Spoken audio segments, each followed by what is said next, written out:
agradeço muito o convite da USP, do professor João e da diretoria, e em especial porque eu pedi para ser o último a falar e ele concordou com isso. E eu fiz esse pedido porque sabia que teria muito a aprender, e de fato ocorreu. A mesa foi bastante eficiente em trazer esses temas tão candentes para a gente discutir aqui. A CAPES é uma organização muito especial, porque ela é única no mundo. Não existe CAPES no mundo. Existem vários conselhos de pesquisa, muitos países, até países subdesenvolvidos, têm conselhos nacionais de pesquisa, tem poucas fundações estaduais, especialmente no padrão da FAPESP, mais raro, né, no Brasil agora expandiu bastante isso. E a CAPES tem essa característica tão especial, entre outras coisas que a gente pode chamar de especial, que a CAPES não faz avaliação individual.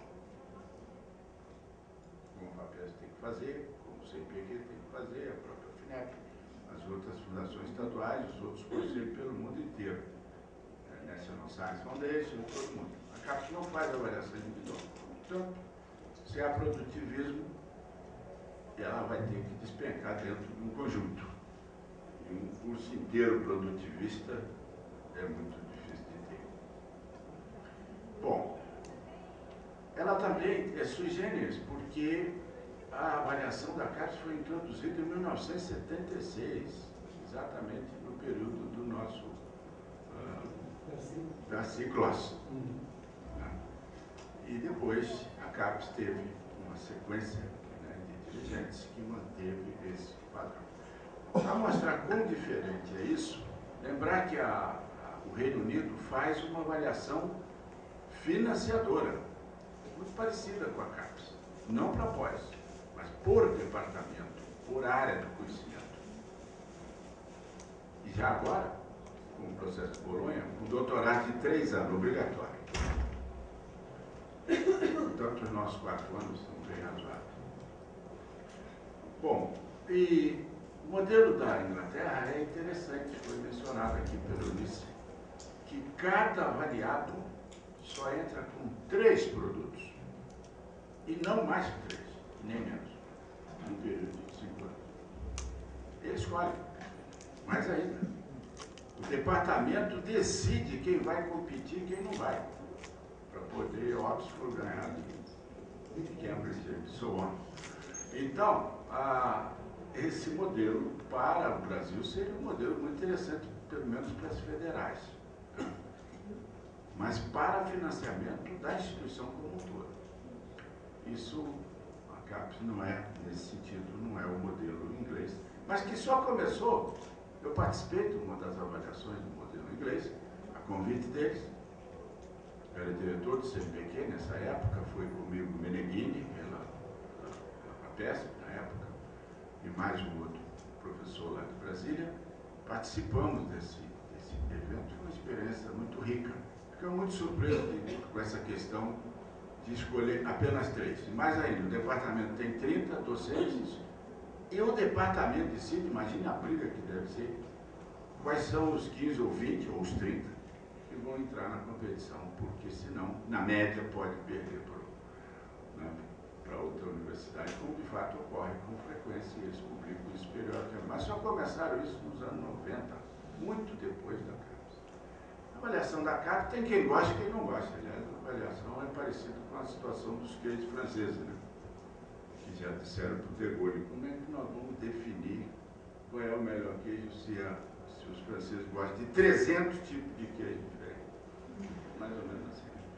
Pois bem, então, a avaliação da CAPES tem consequências. Tem sido fechados inúmeros cursos, inclusive aqui na USP. Na medicina, para não ficarmos aí numa área não tem consequência. A avaliação tem que ter consequência, tanto para financiar como para não financiar, né?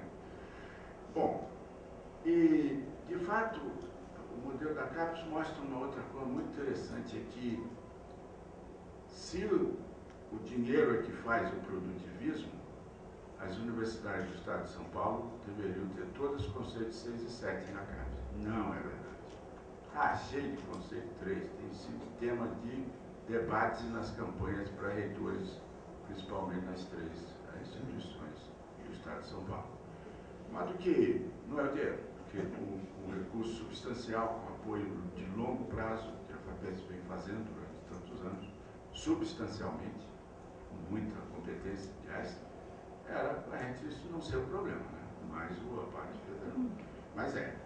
Bom, então, gostaram ou não gostaram, muito relativo. Né? O fato é que nós vimos aqui várias demonstrações de que avaliar a causa ansiedade, mas deixar de avaliar pode ser um risco tremendo. Era só a gente fazer um experimento e fechar a CAPES, a CNPq, a FAPESP, a FINEP por 10 anos para ver o que aconteceria no Brasil. Ninguém é louco de fazer esse experimento. Mas já houve quem fechasse a CAPES. Durou 48 horas. E aí tivemos a Eunice para transformar aquilo que era uma agência um pouco modesta, nem presidente era, diretor executivo, no Brasil. E com o apoio do então ministro Goldenberg, fizemos o avanço dessa fundação, que hoje é respeitada no mundo inteiro. Mas eu continuo insistindo que tem gente que não gosta, então não faz mal nenhum. Mas eu fui olhar um pouco, eu não sabia direito como é que nós íamos discutir a questão de produtivismo em ciência, né? Em outras áreas é mais fácil. Então eu fui olhar algumas coisas. Veja aqui, o Brasil tem hoje 307 mil docentes de universidade. 1/3 nas públicas e 2/3 nas não públicas. A produção desses 307 mil produto é 0,1 produto por professor universitário. Produtivismo 0,1. Então vamos para a pós, que eu acho que é mais fácil. A pós tem uma vantagem grande porque ela incorpora todos os dados de São Paulo, né? Todos os mesmos dados que estão na FAPESP, para nós, os dados todos, né? Dos outros estados que hoje tem FAPES, vários deles em bom estado, e mais os dados das federais. Na última avaliação, que acabou, né, em 2007, nós tínhamos, desses 307 mil docentes, na pós só 45 mil. Eu me lembro quando o Reinaldo Guimarães criou, a nosso pedido, o currículo Lattes, lembrar que antes do Lattes era um horror, né, o currículo, o famoso currículo da CNPq, ele, mais recentemente, disse o seguinte: se nós fôssemos 400 mil, não precisava do Lattes. Mas como nós somos só 40 e poucos mil, vamos precisar do Lattes muito bom tempo para saber como é que a gente faz avançar a ciência e, sobretudo, a tecnologia no Brasil. E agora, mais recentemente, os enormes desafios da educação. Esses 45 mil docentes e orientadores no Brasil inteiro correspondiam neste ano a 145 mil alunos de mestrado e doutorado, 1/3 no doutorado, 2/3. Então estamos falando de 190 mil atores. Agora, a produção, o produtivismo, como vocês quiserem, passa de 0,1 para 0,6. Continua muito baixo, né? Aqui estão os livros. Sabe quantos livros foram produzidos? E isso inclui toda a produção de livros vinculada à pós-graduação. Nos outros casos, artigos, teses, artigos nacionais, internacionais, congressos, etc., que passa por 0,6 de per capita, é tudo na pós, mais de 95%. Os livros, não todos. Mas mesmo assim, foram quase 8 mil livros em 3 anos. Quem sabia disso? Está lá na página da CAPES. Se quiserem saber, eu acho que às vezes as pessoas falam por ignorância, né? Os dados estão disponíveis. Eu disse para fazer esse estudo aí, que ela usou os dados na CAPES, etc. No livro, o índice per capita é 0,04. Produtivismo. Bom, pode ser que tenha algumas pessoas. Provavelmente. A PES seguramente acha isso fácil. Mas ele produziu 20 artigos por ano, tem isso aí no Brasil. Mas ele tem 8 orientados.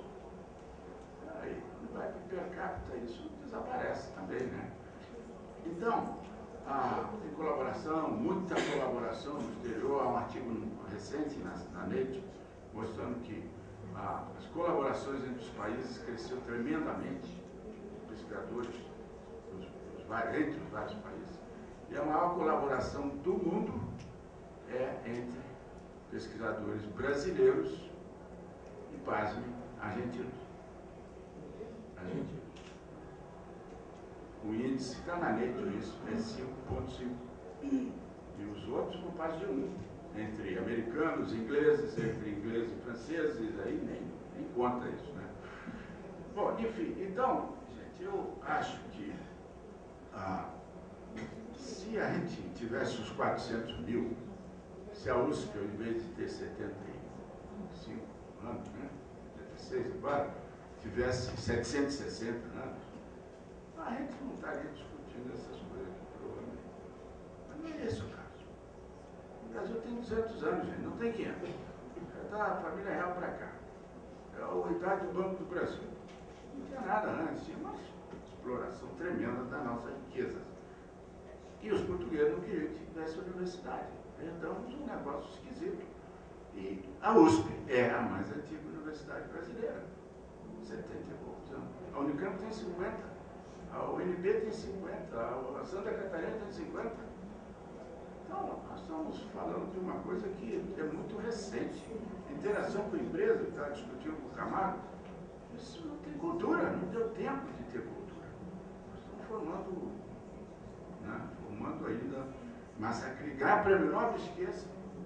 Eu vejo muita gente frustrada que trabalhou, brasileiro, com a expectativa, vou ganhar o Prêmio Nobel. Esquece, não vamos. Os caras que estão ganhando o Prêmio Nobel têm 30, 40 pós-doc trabalhando para ganhar o Prêmio Nobel. Esquece, em experimental, já perdemos a chance. Roda Silva, perdemos a chance na medicina, perdemos na física, né? na literatura, também tem um pouco de malandragem aí no Prêmio Nobel. A gente não ter um Prêmio Nobel de literatura, acho um absurdo, mas não temos. Então, eu queria só dizer que gostei muito de ter vindo, aprendi muito. Seguramente vamos continuar tendo esse debate, é importante que ele seja feito, mas a gente precisa trabalhar com coisas muito concretas para a gente saber por onde vamos. É só isso, meu caro. Muito obrigado.